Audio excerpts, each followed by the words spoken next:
First at 4, an update to a story we've been tracking since Friday. Police say 2 young children and a pregnant woman are among the 4 bodies discovered at a West Greenwich home. Police say the 4th person is the father and husband, accused of shooting them and then turning the gun on himself. Our Shiina LoSciuto spoke to the West Greenwich police chief, and Shiina, police describe this as heartbreaking as they continue searching for answers. That's right. The Arruda family has been identified as the people involved in this tragedy. And right now, police are still trying to figure out why this would happen.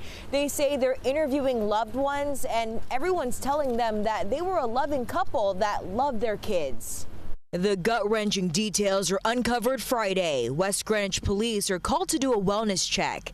Danielle Arruda, who's 7 months pregnant, misses work for a 2nd day in a row. No one has heard from her.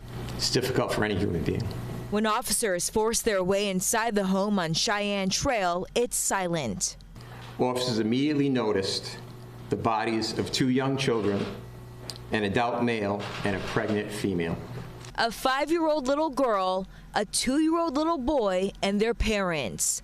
39-year-old Danielle Arruda was 7 months pregnant. West Greenwich police believe her husband and the father of the children, Nicholas Arruda, shot them all, then himself. Arruda had 1 prior felony domestic arrest in 2014. That case was ultimately dismissed, and the victim was not Danielle. West Greenwich police believe all of his weapons were owned lawfully. No one had any concerns over the fact that he owned firearms. People are dropping off flowers at the home where the gruesome discovery was made as they take in the tragedy. So why would someone do this? That's not a rhetorical question. Authorities are still looking for any answers. I mean, there's not really much you can do with an investigation like this. It's pretty much self-explanatory, but we still have to go through all the motions to find out if there's any reason if there's anything that somebody missed, any reason that would lead someone to do what he had done to his family. But to date, we have not been able to come up with anything. Now, police say the suspect, Nicholas, was a stay-at-home father, and he was homeschooling those 2 young children.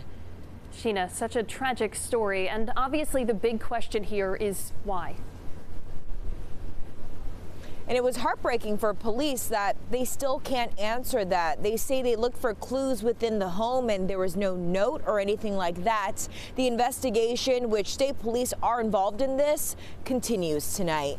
Beyond devastating, Shiina LoSciuto live in West Greenwich. Shiina, thank you. And if you or somebody you know is the victim of domestic violence, seek help immediately. Right now on WPRI.com, we have a list of phone numbers to helplines in both Massachusetts and Rhode Island, as well as the National Domestic Violence Hotline.